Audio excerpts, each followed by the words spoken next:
ഈ സി പ്രോഗ്രാമിൽ പ്രിൻ്റ് സ്കാൻഎഫ് കാണുമ്പോൾ കമ്പൈലറിന് ഒരു കൺഫ്യൂഷൻ വരും. കാരണം പ്രിൻ്റ് സ്കാൻഎഫ് ഫംഗ്ഷനെ കുറിച്ചുള്ള ഡിക്ലറേഷൻസ് പ്രോഗ്രാമിൽ എഴുതിയിട്ടില്ല.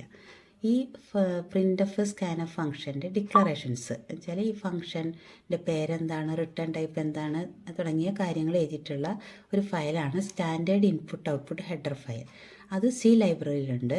ഈ സി ലൈബ്രറിയിൽ നിന്ന് ഈ ഹെഡർ ഫയലിനെ പ്രോഗ്രാമിലേക്ക് ഇൻക്ലൂഡ് ചെയ്യാനാണ് #include stdio.h എന്ന് എഴുതുന്നത്. സ്കാൻഎഫ് ഫംഗ്ഷൻ യൂസർ തരുന്ന ഡാറ്റയെ റീഡ് ചെയ്ത് മെമ്മറിയിൽ സ്റ്റോർ ചെയ്യാനാണ് ഉപയോഗിക്കുന്നത്. സ്കാൻഎഫ് ഫംഗ്ഷൻ്റെ ഫസ്റ്റ് ആർഗ്യുമെൻറ്റ് ഫോർമാറ്റ് സ്പെസിഫയർ ആണ്. ഏത് ടൈപ്പ് ഡാറ്റയാണ് റീഡ് ചെയ്യുന്നത് അതാണ് ഫോർമാറ്റ് സ്പെസിഫയർ. ഫ്ലോട്ട് ടൈപ്പ് ഡാറ്റയാണെങ്കിൽ %f എന്നാണ് എഴുതേണ്ടത്. ഇവിടെ AB എന്ന മെമ്മറിയിൽ ഫ്ലോട്ട് ടൈപ്പ് ഡാറ്റ സ്റ്റോർ ചെയ്യേണ്ടതുകൊണ്ട് സ്കാൻഎഫ് എക്സ്പെക്റ്റ് ചെയ്യുന്നത് യൂസറിൽ നിന്ന് 2 ഫ്ലോട്ട് ടൈപ്പ് ഡാറ്റയാണ്. അതുകൊണ്ട് %f എന്നാണ് അവിടെ എഴുതേണ്ടത്. അതുപോലെ AVG = A+B/2 എന്ന് എഴുതുമ്പോൾ AVG എന്ന വേരിയബിളിന് അവിടെ ഡിക്ലെയർ ചെയ്തിരിക്കണം.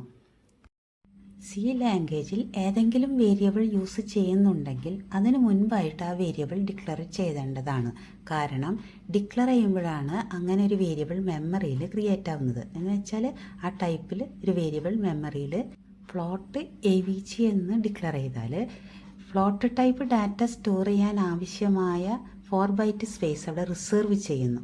ആ റിസർവ് ചെയ്യുന്ന സ്പേസിനെയാണ് വേരിയബിൾ എന്ന് പറയുന്നത്. അപ്പോൾ പേര് നമ്മൾ കൊടുക്കുന്ന AVG എന്നാണ്. വേരിയബിളിനെ ഡിക്ലെയർ ചെയ്യുമ്പോഴാണ് മെമ്മറിയിൽ വേരിയബിൾ ക്രിയേറ്റ് ആവുന്നത്.